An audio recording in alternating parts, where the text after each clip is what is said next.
CR Patil से मिले हैं, क्या आपकी चर्चा हुई और क्या डिमांड्स आपने रखी है जो लॉसेस हुए हैं खासकर आपके डिपार्टमेंट के? नहीं, देखिए, कल मैं दिल्ली गया था, केंद्रीय मंत्री जी से मुलाकात की, क्योंकि पिछले 3 साल में पानी विभाग को बहुत बड़ा नुकसान हो गया। 4000 करोड़ का नुकसान अकेले जल शक्ति विभाग को हुआ है। 2023 में हमें 2100 करोड़ का नुकसान हुआ, 2022 में हमें 550 करोड़ का नुकसान हुआ, इस साल हमें 1300 करोड़ का नुकसान हो गया, तो 4000 करोड़ से ज़्यादा का नुकसान हो गया।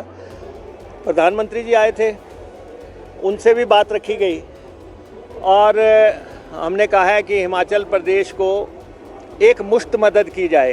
प्रधानमंत्री जी ने 1500 करोड़ अनाउंस किया। हमारी मांग ये है कि उसको कोई स्कीम स्पेसिफिक ना करके राज्य कोष में सीधा 1500 करोड़ भेजें ताकि हम लोगों की मदद कर सकें। हमने कल मंत्री जी से भी ये कहा कि जो नुकसान हुआ है, बड़ी बड़ी स्कीमें धराशायी होगी, जैसे हमारी सराज की 150 करोड़ की स्कीम थी, धर्मपुर की स्कीम थी, मंडी की स्कीम, हमारी ओल की स्कीम जो है, मंडी की लाइफलाइन है, वो धराशायी होगी, धर्मशाला की स्कीम, ऐसी बहुत स्कीमें धराशायी हो गई। तो इसलिए हमने उनसे आग्रह किया कि आप हमें मदद करें। सेकेंडली, हमारा जल जीवन मिशन में 1200 करोड़ रुपया लंबित है, वो पैसा हमें दें और जो भी आप तौर तरीके अपना सकते हैं हिमाचल की मदद के। पहाड़ी राज्य है, पर्वतीय राज्य है, इसके नॉर्म्स अलग होने चाहिए पूरे देश से हट के, ताकि जो नुकसान हुआ है उसकी भरपाई हो सके। नहीं, देखिए, कोऑपरेटिव का महाकुंभ का आयोजन शिमला में हो रहा है। ये महासमागम है। इतना बड़े पैमाने पे कोऑपरेटिव का कार्यक्रम और यहाँ पे शिमला में आयोजित हो रहा है, देवभूमि में आयोजित हो रहा है। और इस कार्यक्रम के आयोजन के लिए मैं हमारा जो शिमला में सहकारी बैंक है, जो हमारा एपेक्स बैंक है, उसके चेयरमैन और उनकी पूरी मैनेजमेंट को मैं बधाई देना चाहता हूँ, जिन्होंने कोऑपरेटिव जगत के सब लोगों को एक बैनर के नीचे शिमला में लाके खड़ा कर दिया। शिमला बड़ा ऐतिहासिक स्थान है, यहाँ बहुत ऐतिहासिक बातें हुई हैं स्वतंत्रता संग्राम से लेके, और आज हम कोऑपरेटिव सेक्टर का समागम यहाँ मना रहे हैं। और कोऑपरेटिव जगत की सारी हस्तियाँ जो हैं आज शिमला में हैं और यहाँ पे हिस्सा ले रही हैं। यहाँ डेलिब्रेशन होगा 2 दिन का, और रिज़र्व बैंक से लेके कोऑपरेटिव सेक्टर के सारे जो शाखाएं हैं वो सब आज हमें शिमला में देखने को मिली हैं। आज हमने ये अभी देखा, यहाँ पे जो प्रदर्शनी लगी है, ये किस ढंग से कोऑपरेटिव सेक्टर को सप्लीमेंट कर रही है, वो एक अद्भुत झलक यहाँ देखने को इस समय मिली है।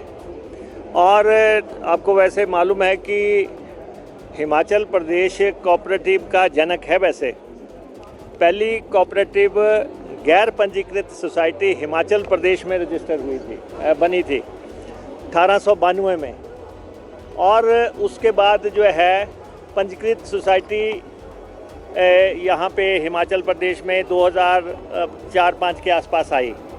तो कोऑपरेटिव का मूवमेंट जो है वो यहाँ पे शुरू हुआ, पूरे देश में फैला, और उसके बाद आज आप देख रहे हैं कि चाहे गुजरात है, महाराष्ट्र है या दूसरे राज्य हैं, कोऑपरेटिव सेक्टर में बहुत बड़ी उपलब्धियां अर्जित किए हुए हैं। हमारे पंजाब में, हरियाणा में भी रूरल इकॉनमी को बूस्ट देने के लिए कोऑपरेटिव सेक्टर ने बहुत रोल प्ले किया है। हमारी बैंकिंग जो है हिमाचल प्रदेश की ख़ास तौर पे, हमारे कोऑपरेटिव सेक्टर के 10 बैंक हैं। 10 बैंक में सबसे बड़ा बैंक तो हमारा ये शिमला का HP स्टेट कोऑपरेटिव बैंक है, जो लगभग 27-28 हज़ार करोड़ रुपए का जिसकी पूंजी है, तो एक बहुत बड़ा बैंक है। उसके नज़दीक ही हमारा कांगड़ा सेंट्रल कोऑपरेटिव बैंक है, 17-18 हज़ार करोड़ रुपए को वो पहुंच रहा है। फिर 6 जिलों को एक बैंक जा रहा है, 5 के जिलों को दूसरा बैंक है, और फिर हमारा जोगिंद्रा बैंक है जो कि सोलन को कैटर करता है।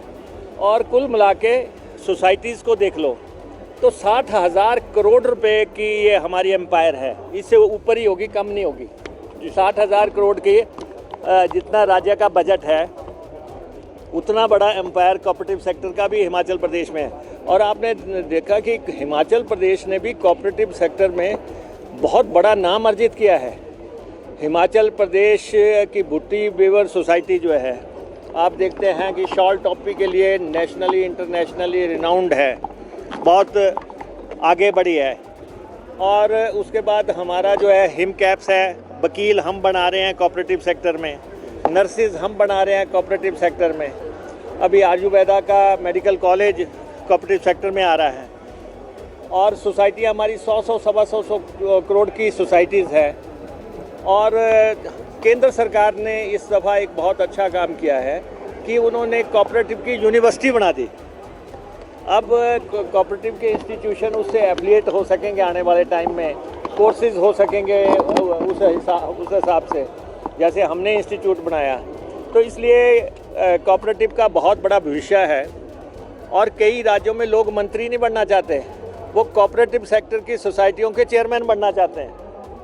इतना साथ खड़े हैं हमारे लोग हैं, तो इतना वैल्यू है कोऑपरेटिव जगत का। हमारे यहाँ भी खाची साहब इनकी कॉन्स्टिट्यूंसी से मंत्री हुआ करते थे, वो हमेशा कहा करते थे कि मेरे को कोऑपरेटर के नाम से जानो, आप मंत्री के नाम से ना जानो। इतना बड़ी वैल्यू है इस जगत की।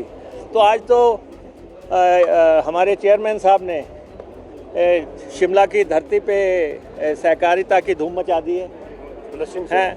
और हमारे लिए बहुत खुशी का मौका है कि देश भर की हस्तियां यहाँ पे आई हैं। डेलिब्रेशंस होंगी, चर्चाएं होंगी, नए नियमों के बारे में बात होगी, जगत को, कोऑपरेटिव जगत को आगे कैसे लेके जाना है। हम कोऑपरेटिव का बहुत बड़ा विषय भारत में देखते हैं।